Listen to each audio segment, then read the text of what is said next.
Begin by focusing, doing a little reflecting on taking care of. Just think for a moment about what that means to you. Taking care of. And then think about skillfully. Perhaps skillfully in opposition to unskillfully.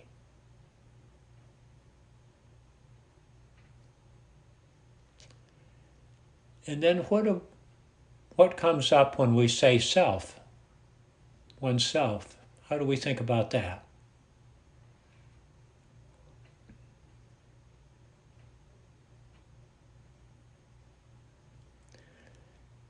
Just 1, 2, 3, 4, 5 words. And so much packed into it. Taking care of, skillfully, self. So remembering our framework here for many of our sessions, and especially for this exploration of self-compassion, that the reality is that life is hard. And we tend to make it harder. Life is hard because we have to deal with impermanence, the fact that life is not perfect.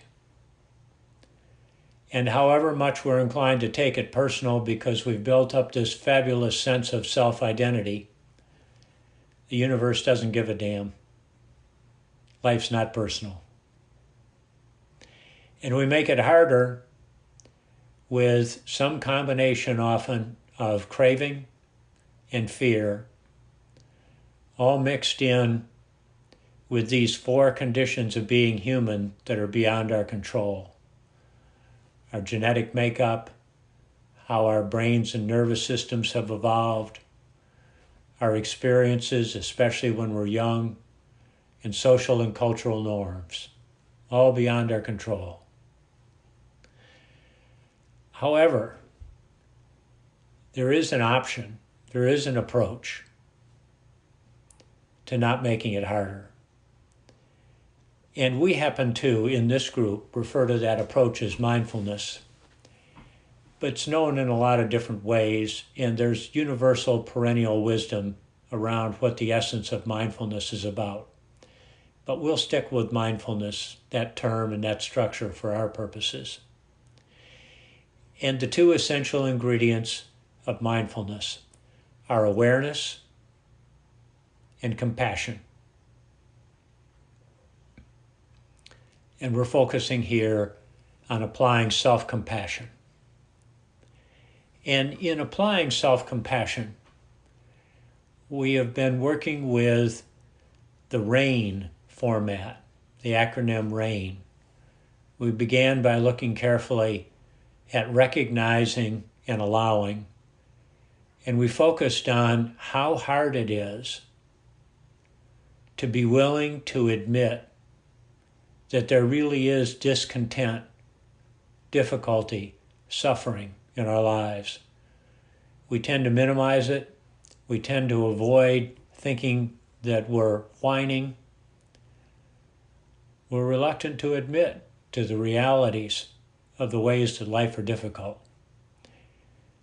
Whereas we have this concern, this fear that if we admit to it, then we will be submitting to it. We will be lost in it. We will be overwhelmed by it.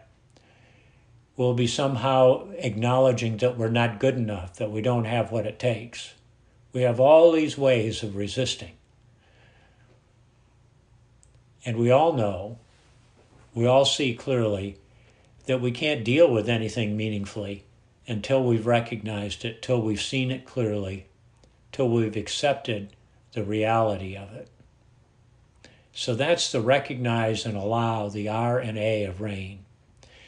And last week we spent a lot of time working with investigating, with understanding what's beneath our craving, our fear, our resistance to recognizing and allowing. What's underneath our inclination to make things harder. So that leaves us with the N in RAIN. And that's what we're going to be working with today. The N in rain is about connecting with kindness. The N refers to the word nurture, which is a great way of describing taking care of, nurturing. Human beings are terrific at nurturing because we can't survive without it. We are completely helpless when we're born. And if we don't get some degree of nurturing in some way, we're just not going to survive. And over time, those who nurtured are the ones whose genes were passed on. So it's built in, our inclination to nurture. So when we talk about connecting with kindness, that's one element of nurturing. And a second is positive emotions. So let's begin with connecting with kindness.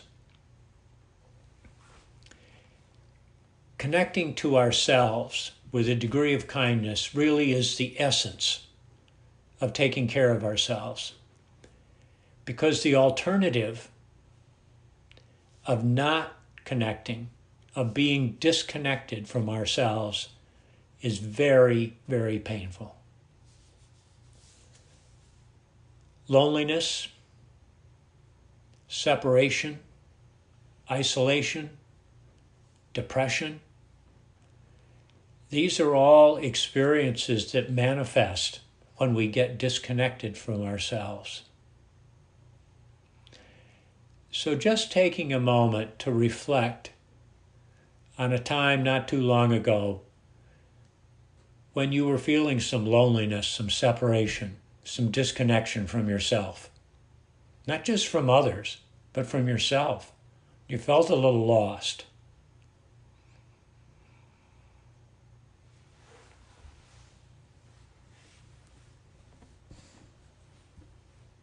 Just recalling that experience, putting yourself back there.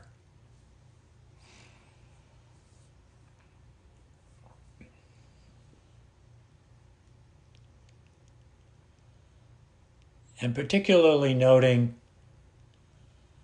any physical sensations that accompany this experience of feeling disconnected.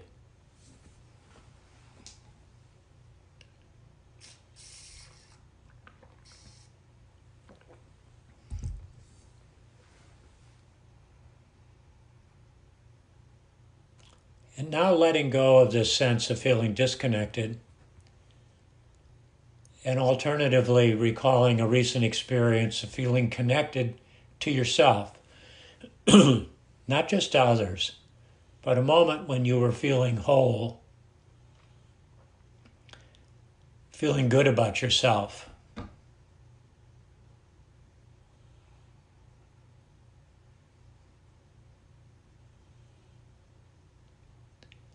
And noticing the physical sensation accompanying those feelings of wholeness, connectedness, internal kindness.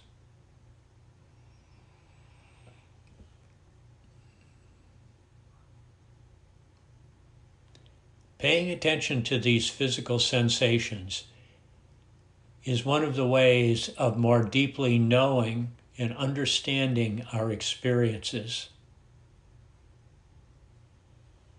Putting ourselves in a place grounded in the reality of the moment as reflected in our bodies.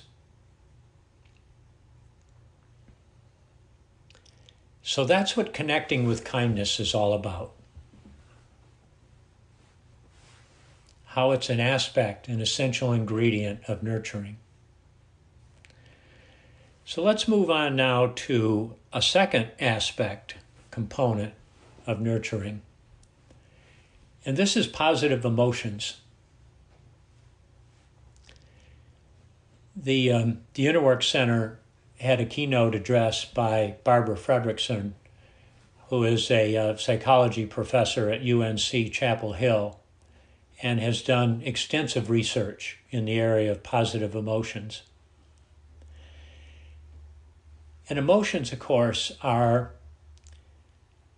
a couple of functions in our lives as they've evolved over time. One is simply to give us the richness of our experiences of our lives.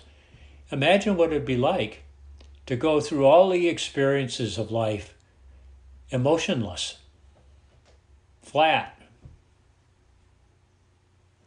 no sense of affect at all. I mean, it's hard to imagine why we'd want to be here.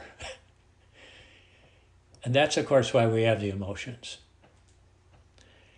Another reason we have the emotions is because they're a great source of information for navigating life. They tell us what's happening in very compelling ways, so we know what's here. And we also know that emotions can be either very positive or they can be more negative and difficult.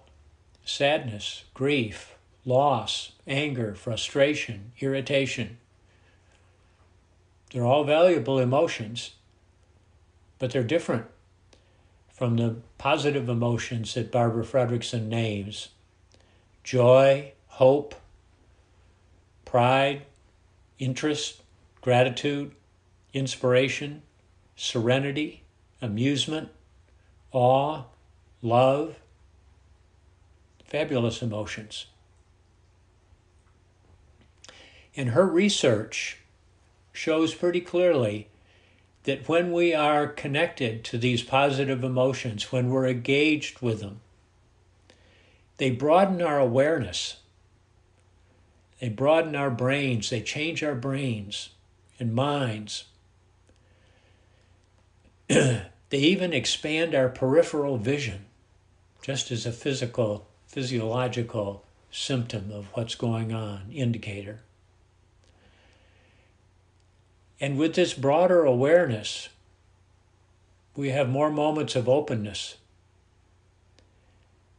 which function as a nutrient, an essential ingredient in our ability to grow and evolve as human beings, evolving in the sense of becoming more of who we most truly are at our deepest core.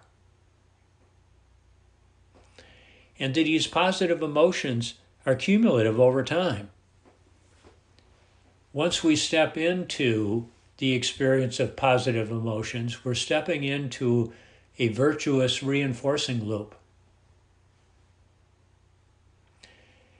And these resources, these positive emotions, also give us the resources to be resilient. So, for instance, back to the little reflection exercise we did a few moments ago, in knowing the difference in our bodies between when we're feeling lonely and disconnected versus when we're feeling whole and connected. Knowing the difference in those feelings is a resource. It's a way to track back to the experience of being whole and connected. And the positive emotions do the same thing. So we're going to do a little more reflection here. I'm going to reread this list of positive emotions from Fredrickson, and you choose one or two that are important to you, that really mean something to you. And they don't have to be, they're the ones that matter to you. They don't have to matter to anybody else. So choose one or two of them. Joy, hope, generosity, interest, gratitude, inspiration, serenity, amusement, awe, love. And just focus on one of them now and your recent experiences with it. How it made you feel, what was happening.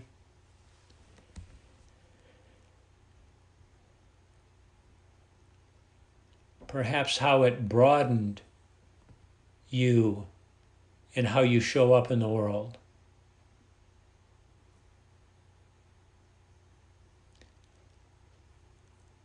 how it's helped you evolve over time, become more of who you truly are.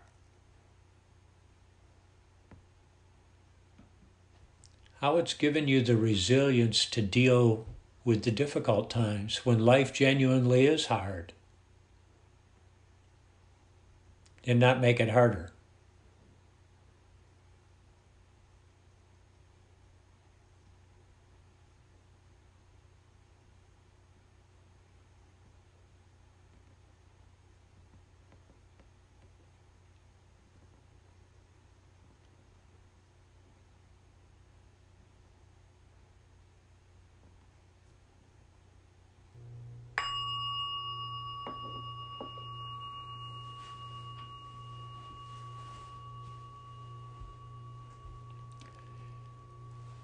So here's the reflection question for this morning. How do you nurture yourself? How are you kind to yourself?